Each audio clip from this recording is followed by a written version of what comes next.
ধরো তুমি যদি সম্পূর্ণ অন্ধকারে চলে যাও, চারপাশে কিছুই দেখা যাচ্ছে না, কিন্তু তারপরও তুমি জানো সামনে দেয়াল আছে, পাশে কেউ হাঁটছে বা দূরে একটা ছোট পোকা উড়ছে।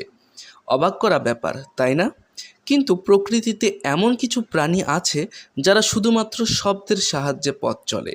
আজকে আমরা জানব ইকোলোকেশন বা শব্দ প্রতিধ্বনির মাধ্যমে দিক নির্ধারণ সম্পর্কে।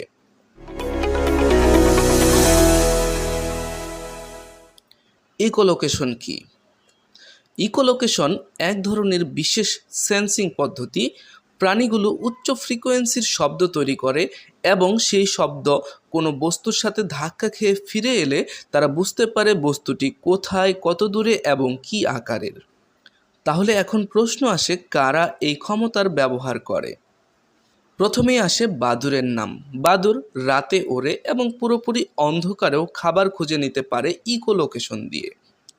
বাদুড় তাদের মুখ দিয়ে উচ্চ ফ্রিকোয়েন্সির শব্দ ছোড়ে, যা আমরা শুনতে পাই না। সেই শব্দ যখন কোনো বস্তুতে ধাক্কা খেয়ে ফিরে আসে, তখন তারা বুঝতে পারে কি রয়েছে তাদের সামনে। শুধু বাদুড় নয়, ডলফিন আর তিমিরাও পানির নিচে এই ক্ষমতা ব্যবহার করে।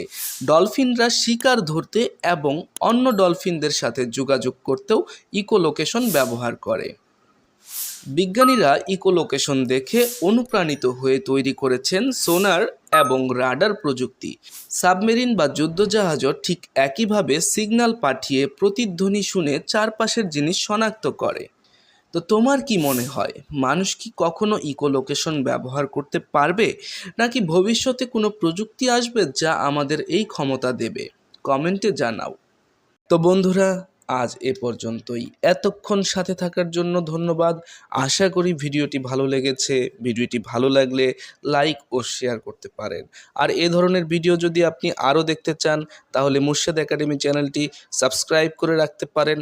দেখা হচ্ছে নেক্সট ভিডিওতে নতুন কোনো তথ্য নিয়ে। সে পর্যন্ত ভালো থাকুন। আল্লাহ হাফেজ।